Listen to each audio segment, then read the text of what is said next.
नमस्कार साथियों। आप लोग अपनी स्क्रीन के सामने एक फ़ोटो देख रहे हैं और मुझे लगता है कि उत्तर प्रदेश की राजनीति की जब हम लोग बात करते हैं तो चौधरी परिवार को भुलाया नहीं जा सकता है। और आप देखेंगे कि इनके दादा चौधरी चरण सिंह जो हमारे देश के प्रधानमंत्री भी रहे हैं, और आप देखिए किसान उन्हें अपना मसीहा मानते थे।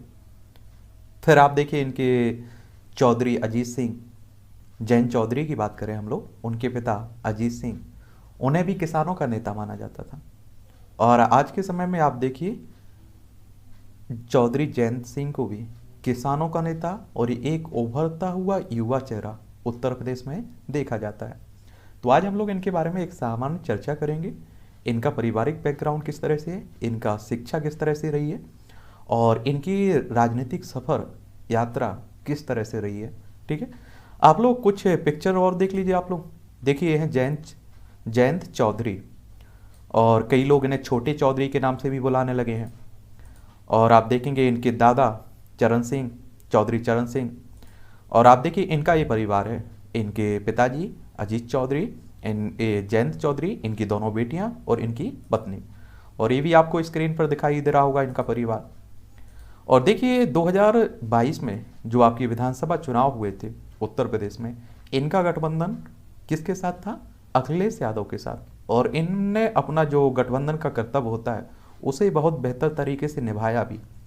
और इसीलिए ऐसा माना जा रहा है कि सापा और आप देखिए लोकदल जो इनका है आरएलडी, इसका संयुक्त प्रत्याशी राज्यसभा सदस्य के लिए इन्हें बनाया गया है।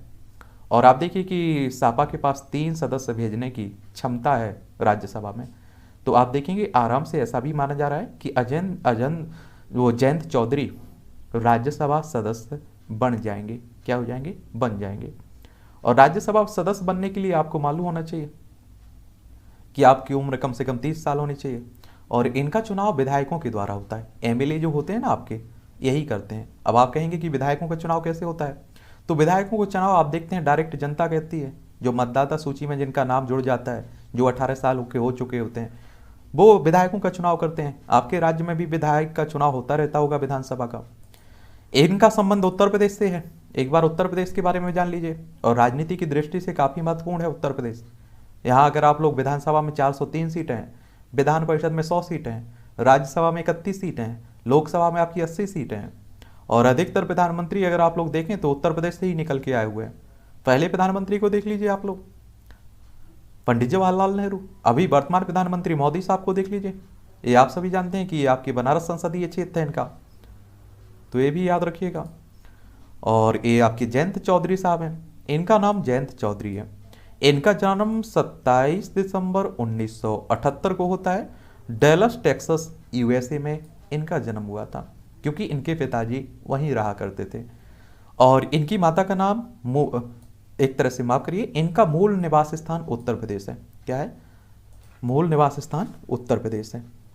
और आप देखेंगे कि इनकी जाति जाट हैं। और पिता अजीत सिंह आप लोगों ने देखा है, माता राधिका सिंह, और दादा चौधरी चरण सिंह जो भारत के पूर्व प्रधानमंत्री रहे हैं। इनकी पत्नी का नाम चारो सिंह चौधरी, और इनकी 2 बेटियां हैं। कितनी? 2 बेटियां हैं। और विश्वविद्यालय की अगर हम लोग शिक्षा की बात करें तो श्री वेंकटेश्वर कॉलेज दिल्ली से इन्होंने अपनी शिक्षा ली हुई है। लंदन स्कूल ऑफ इकोनॉमिक्स से भी इन्होंने पढ़ाई की हुई है।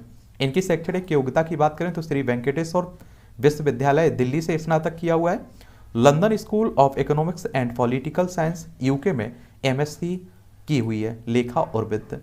तो आप कह सकते हैं कि काफ़ी पढ़े लिखे भी हैं और समझदार भी हैं। क्या है? समझदार भी हैं। और आप देखेंगे कि इसीलिए राजनीति में काफ़ी अच्छी तरह से अपना स्पीच देते हैं, इंटरव्यू देते हैं। और व्यवसाय की बात करें तो आप सभी जानते हैं कि राजनेता हैं। इनकी पार्टी राष्ट्रीय लोकदल है। क्या है? राष्ट्रीय लोकदल है। अगर हम लोग राजनीतिक यात्रा की बात करें तो जयंत ने लगभग 2 सालों तक दिल्ली में एक इन्वेस्टमेंट बैंक में भी जॉब की है। जयंत एक राजनेता होने के साथ साथ अर्थव्यवस्था और बैंकिंग की एक अच्छी समझ भी रखते हैं। उन्होंने 1996 में एक उपचुनाव से प्रचार में जाना शुरू किया था। इसके बाद 2002 के विधानसभा चुनाव में से उन्होंने सही अंदाज में चुनाव प्रचार किया। 2004 में किया लोकसभा चुनाव, एक जयंत एक सक्रिय नेता बन जाते हैं। 2009 के लोकसभा चुनाव में उन्होंने पहली बार चुनाव लड़ा और जीत हासिल की। और आपको बता दूं कि जब आपको लोकसभा सदस्य का चुनाव लड़ना होता है ना, तो आपकी उम्र कम से कम 25 साल होनी चाहिए और इसका चुनाव भी डायरेक्ट जनता के द्वारा ही होता है।